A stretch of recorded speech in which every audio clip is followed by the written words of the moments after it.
Emma, how did you find me? My mom was looking online and she heard about you from different people. Okay. Why are you here today? 'Cause my jaw has been bugging me for a while and I've had like soreness, kind of swelling feelings and headaches a lot of the time and just kind of overall tension throughout my body. Okay. Now you said you've been suffering for a while. How long has this been bothering you? Since about like early middle school, like 6th, 7th, 8th grade. Okay, and what grade are you in now? 10th. 10th. Okay, so 5-6 years. Mm-hmm. Is that fair? Mm-hmm. Okay. Have you seen other healthcare professionals to kind of find out what's really going on? Mm-hmm. Who have you seen? Um, Not names, but like what types of doctors? well, it's normal practitioners and just chiropractors and a lot of people. So chiropractors, general doc, family care doctor. Yeah. Okay, and what did they say? I don't honestly remember, but it wasn't very helpful. Okay. Yeah. Did anybody use any kind of imaging for you, like a CT or an MRI or X-rays to kind of figure out what was going on? Mm-mm. No. No. It's just been kind of hurting and kind of nondescript, dull pain. Is that fair? It's just kind of constant and dull. Yeah. Does it flare up and get really intense sometimes? Sometimes, yeah. How often does that happen? Well, recently it's been happening more frequently. Like in the past year, it would happen. In the past year, it's happened like once a month, and now it's kind of once a week. Okay. And how have you been sleeping? Not too well. Do you wake up with headaches? I don't wake up with headaches, but I'm kept up with headaches. So you have a hard time getting to sleep? Mhm. Okay, all right. Any issues with your eyes as far as light sensitivity, or can you tell me a little bit about that? I don't know, I guess I don't really like bright lights very much. I don't think too many people do, but it, like, especially kind of shy away from it, and especially when I have headaches. A lot of times I'll have headaches behind my eyes, and then I'm really light sensitive. So is bright light or like a sunny day, is that a trigger for you? Does that set off a headache at all? A little bit sometimes. Okay, all right. You circled to kind of a lot of neck issues and tightness there. Mm-hmm. How long has that been going on? From a little more than a couple of years. Okay, so it didn't start out with the original onset of symptoms. That's something that's kind of just manifested more recent. Is that fair? Mm-hmm. Okay. Any ear issues as far as a ring in the ears or any other symptoms that? A lot of times my ears will feel swollen and kind of plugged, and it doesn't feel like it's an infection. It feels a lot of times it'll one ear will suddenly like just completely plug up and start ringing, and then it will suddenly unplug, and I'm fine again. But a lot of times I also have trouble hearing, and just it feels swollen a lot. Little decrease in hearing then. Mm-hmm. Is that episodic the same as the ringing in the ears? Mm-hmm. Okay. Any vertigo, dizziness? Mm-hmm. How often is that? Pretty often. I can't think of how often. I just know it's pretty often, maybe like once a week or. Is it ever so bad that you get nauseated from the dizziness? I don't get nauseated from the dizziness too much. It's just I'm lightheaded quite often. Okay. Okay. And can you describe, you said that some of the tension came up and around the back of the head, up towards and behind the eye. and you did that with your right hand, does it feel like it's more on the right side to you, or can it be on both sides? It can be on both sides. Okay. Go ahead and take a sip and just kind of swish it around your teeth for me. I'm gonna hold it for 5 seconds. Go. Okay, swallow it. So on a scale of 1 to 10, 10 being worst pain imaginable and 1 being I just noticed it's cold, what would you rate that? Like an 8 or a 9. Okay. We're gonna do this again right afterwards and see if that doesn't decrease, okay? Okay. All right. Yeah, it's not very bad.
So Emma, how you feel? Better. Better. Tell me what's better about it. When I bite down, my bite, it like feels more evenly distributed. My bite does. When I used to bite down, it would like hit the right side of my mouth and slide into my bite, but it doesn't do that anymore. Okay. So you would say that the bite feels more balanced. Mm-hmm. Would you say that you have a comfortable home? Because I know you checked off that you didn't really have a bite that fit together, but it feels snug. Yeah, no. It does. Okay. It's probably bizarre to you that such little zips here and there Yeah. make a huge difference Yeah, definitely. in the way your bite comes together. Alright, I think it's probably cold enough. Okay, let's go ahead and have you sip and just get a mouthful and swish it for 5 seconds. Good. What would you rate that as? Like a 5. Okay. So kind of in the middle, moderate, but not nearly as sensitive as it was. No, it used to really hurt like in my back teeth. Now it only kind of hurts a little bit in the front. Okay. I don't All really right. feel it in the back. Good. Good. That's one of the. It's not really scientific, but it definitely, just kind of goes to show that all of it's connected. So many things are connected to the bite, and what we did was we just reduced the amount of tooth-tooth friction, and the teeth aren't sensitive so much.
DTR therapy done a couple of weeks ago, probably more like a couple of months ago.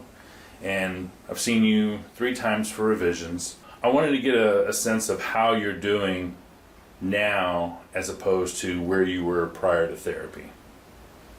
I'm doing a lot better. I'm definitely a lot more relaxed. I'm not really grinding or clenching my teeth anymore, and I haven't gotten that nerve twingy thing that where it happens here. I also feel it in my stomach. I haven't gotten that since we started. So you had some facial symptoms that were linked to something with the stomach, and since the nerves in the face have been shut down, it's kind of coincided with whatever was going on in your tummy has gotten quiet. Yeah. Okay. What about, because you dance ballet, have you noticed anything different in your dancing since the therapy? Well, I've actually been able to move a lot more fluidly. Like before, my teacher would always say, lower your shoulders, you're tensing up, but I haven't been doing that near as much. And the other day when I had an exam for ballet, it was really stressful, but I wasn't clenching my teeth or tensing very hard when I was really stressed. Okay. So, And how's the sleep going? the sleep's going okay. Yeah. Because if I remember correctly, you didn't have a problem getting to sleep. You had a problem staying to sleep, or do I have it reversed? It was kind of like, it was both. It was both. Yeah. Okay. And now? Now I'm doing a lot better. Okay. All right. So, Mom, I have you in here. I just wanted to kind of get your take on what you've experienced and witnessed from her, because I know you guys went from doctor to doctor trying to look for a reason why she was having some of the symptoms that she was, and you did some research on your own and said, maybe we should go check this therapy out and see what it's all about. So what does it mean to you, and what have you seen transpire over the last 2.5 months? Well, after the first session, I immediately noticed that her smile was wider, you could see more teeth. The stress that she'd been carrying across her eyes especially was gone. In the past, we'd always thought, because she's a perfectionist, she wants to do everything 110% and do it really well, so we thought it was all just, I guess, cognitive stress. It wasn't physical stress. So after the procedure, it made me realize how much tension she was carrying due to physical things, it wasn't just all mental, it was a lot, mainly physical. So I've just seen overall she's just more relaxed, her facial features are more relaxed, she doesn't tense up as easily, she's just actually able to release her emotions better, I guess is another thing. She's just able to she just has overall release of just her body. So Good. It's been really good. You said something to me. You said something about going against the grain and other doctors. Tell me about that. What did you mean by that? Well, it's kind of like when you have a child who has symptoms that don't fit the norm, you have to start looking for other answers other than what's just out there. And so you spend a lot of time on the internet, you spend a lot of time in forums, you spend a lot of time just researching, and so you do whatever it takes to find help. And so I think you have to be willing to go against what's standard medical knowledge at the time in order to help your child. And so that's how we ended up here. What does it mean to you to see her not in pain anymore? It's awesome. It's awesome. I mean, yeah, it's in a lot of ways. I feel like I got my little girl back. That ran around in little yellow rubber boots and was happy and felt good and didn't carry a load of tension and stress around with her all the time. So yeah, it's wonderful. And how long has this been going on? Oh boy, I would say since about age 10. 9 or 10, yeah. So quite a while. Yeah. Yeah. And how old are you? 16. 16. Yeah. So around a third of your life. Yeah. Yeah. Well, it's great. It's great to be able to offer this service, and I appreciate you letting me share your journey, because quite frankly, there's millions of people in this country that are looking for the same answers, and they're going from doctor to doctor. And the reason why I make these is just so those patients can know that there is hope.